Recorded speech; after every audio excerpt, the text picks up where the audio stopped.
Alhamdulillahi Rabbil Alamin.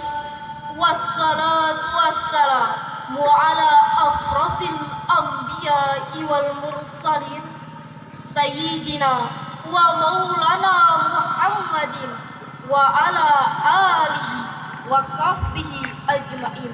Amma. Pertama-tama, marilah kita panjatkan puji syukur kehadirat Allah Subhanahu wa Ta'ala, yang mana yang telah memberikan kita nikmat, kesehatan, dan kita dapat berkumpul, bertatap muka, beradu pandang di acara yang penuh kasih sayang ini. Salawat serta salam tak lupa kita curahkan kepada junjungan alam, seorang pahlawan yang tak pernah mencari lawan, seorang proklamator yang tak pernah menjadi koruptor, seorang proklamasi yang tak pernah buruk hati. Siapa lagi kalau bukan Nabi Muhammad sallallahu alaihi wasallam, yang telah membawa kita dari masa kegelapan menuju masa yang terang benderang. Dewan Hakim yang arif dan bijaksana, hadirin wal hadirat rahimakumullah.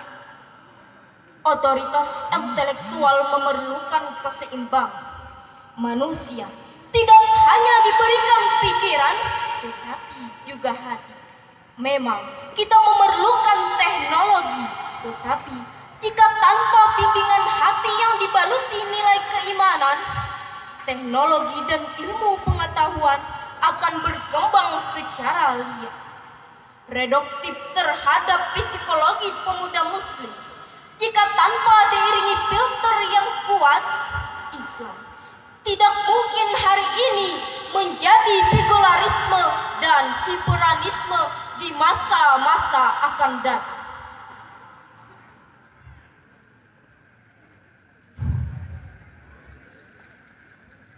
Pengaruh yang tanpa batas inilah yang akan merusak perilaku anak. Pudarnya nilai-nilai religius terhadap kalangan muslim, bahkan timbulnya keraguan dalam akidah. Oleh karena itu, kita sebagai muslim wajiblah merasa takut meninggalkan generasi-generasi kita di belakang jika mereka dalam keadaan lemah.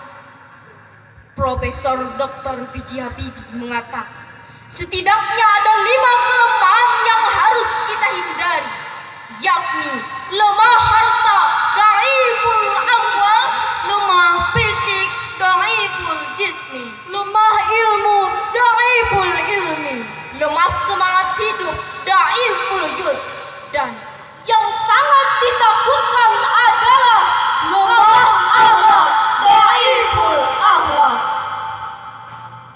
Untuk mewujudkan generasi Qur'ani yang gemilang, pada kesempatan kali ini kami akan menyampaikan syarahan yang berjudul Membangun Generasi Qur'ani Menyongsong Masa Depan Gemilang. Semoga syarahan ini dapat menginspirasi anak negeri dan menjadikan ini inspirasi anak negeri. Hal ini tercantum dalam Quran Surah An-Nisa ayat 9 sebagai berikut.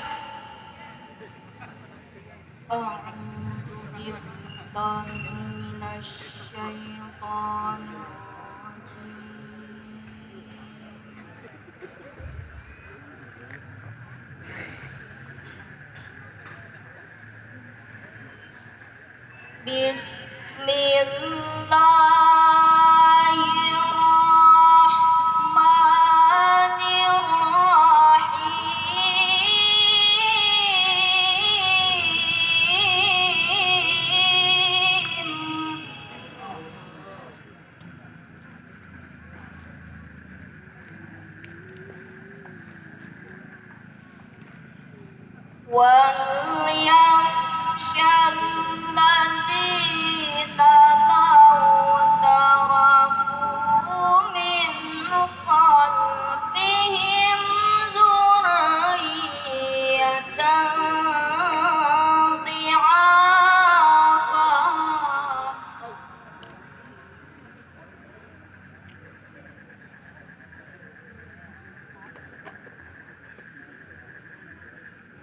لو تركوا من خلفهم ذرية ضعافا خافوا عليهم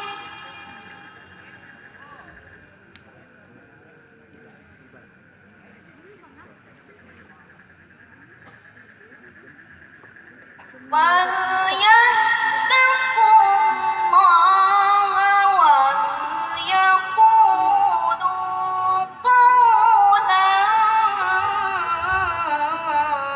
سديدا. Aku berlindung kepada Allah dari godaan setan yang terkutuk dengan menyebut nama Allah yang Maha Pengasih lagi Maha Penyayang. Dan hendaklah mereka takut kepada Allah, orang-orang yang seandainya meninggalkan di belakang mereka anak-anak yang lemah, yang mereka khawatir terhadap kesejahteraan mereka. Oleh sebab itu, hendaklah mereka bertakwa kepada Allah, dan hendaklah mereka mengucapkan perkataan yang benar.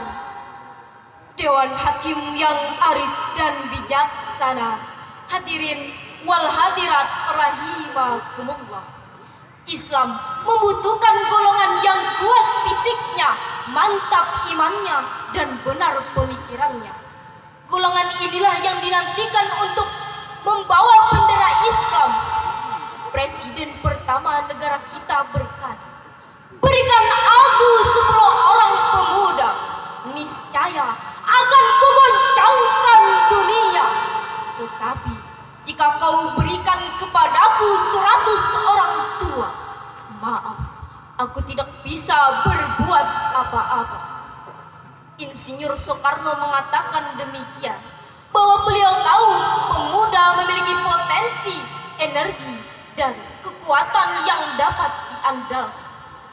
Pemuda yang hari esok lebih baik dari hari ini, pantang menyerah karena kegagalan, memiliki jiwa visioner yang terarah, tak mudah terpengaruh dari isu-isu yang tak jelas rimbanya, aliran sesat yang tak mendasar, pencucian otak yang tak beralasan, yang bermuara kepada kehancuran, yang menyebabkan hilangnya masa depan bangsa dan pupus harapan bagi orang tua. Maka kita harus menjadi pemuda-pemuda yang tegar. Rasulullah sallallahu alaihi wasallam bersabda, "Al-mu'minul qawiyyu khairu wa ahabbu ilallahi minal mu'minid dha'if."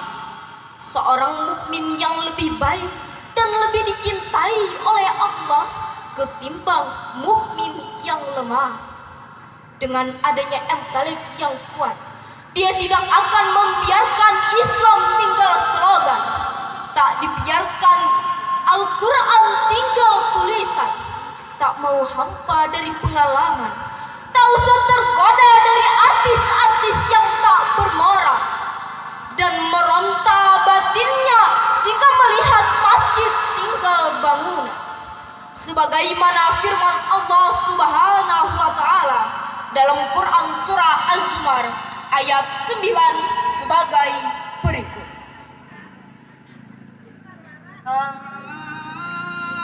Man huwa qanidun ana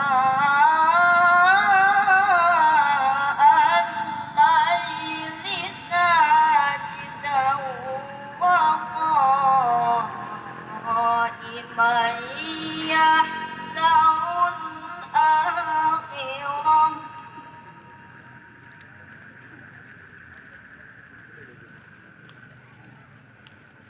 يحذر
dengan sujud dan berdiri, sedang ia takut kepada azab akhirat.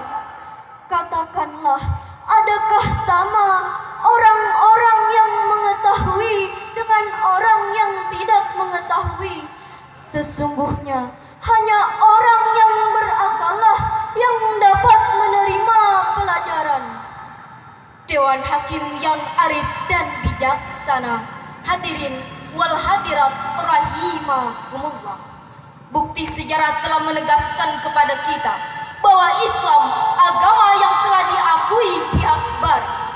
Nizam Almu, seorang pelopor pendiri universitas modern pertama di dunia yang dijuluki Mizaria dan ditiru sistemnya oleh Oxford di University Inggris. Islam juga melahirkan Al-Khawarizmi yang menemukan ilmu tentang logaritma dan ilmu tentang aljabar. Dan pada abad ke-20 masih dalam ingatan kita, seorang perancang kereta api super cepat yang dipakai di Jerman. Beliaulah yang menemukan teori logam pada pesawat terbang, yaitu Profesor Dr. B.J. Habibie. Itulah merupakan ulul albab yang merupakan putra bangsa dan harapan agama. Islam merupakan agama yang sudah pernah jaya dan memiliki segudang tokoh-tokoh mulia. Lalu, apa konsep yang harus kita raih untuk menjadi generasi intelek dan Qur'ani? Sebagaimana firman Allah Subhanahu wa taala dalam Quran surah Yunus ayat 57 sebagai berikut. Ya ayyuhan nas qad ja'atkum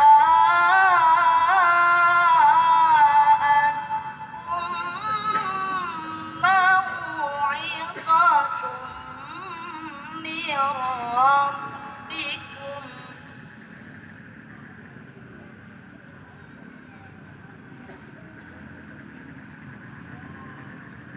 qad ja'atkum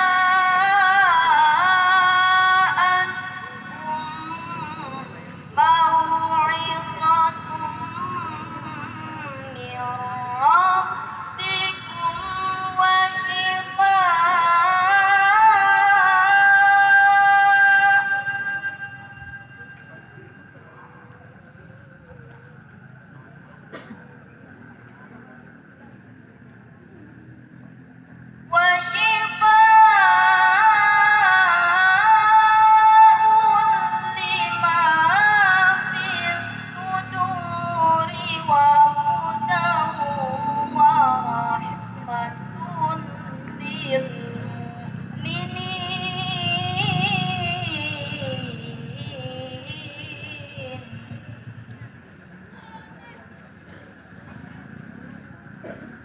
wa hudan wa rahmatun lil mu'minin.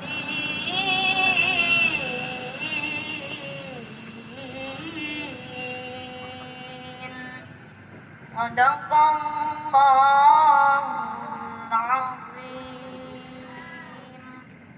Hai manusia, sesungguhnya telah datang kepadamu pelajaran dari Tuhanmu dan penyembuh bagi penyakit-penyakit yang berada dalam dada, dan petunjuk serta rahmat bagi orang-orang yang beriman.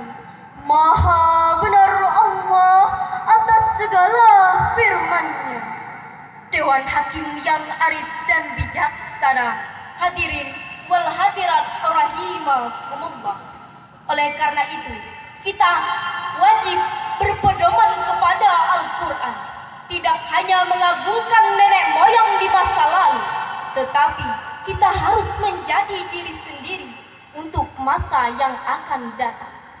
Untuk menjawab pertanyaan akhir zaman, pepatah mengatakan, tidaklah dikatakan pemuda yang berani mengagungkan nenek moyang di masa lalu, Tetapi yang dikatakan pemuda adalah yang berani mengacungkan tangannya, menyingsingkan lengan bajunya, dan lantang ia berkata, inilah aku pemuda.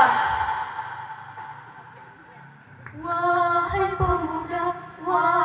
pemuda, penerus bangsa kita, hadapilah, resapilah diri hati kita.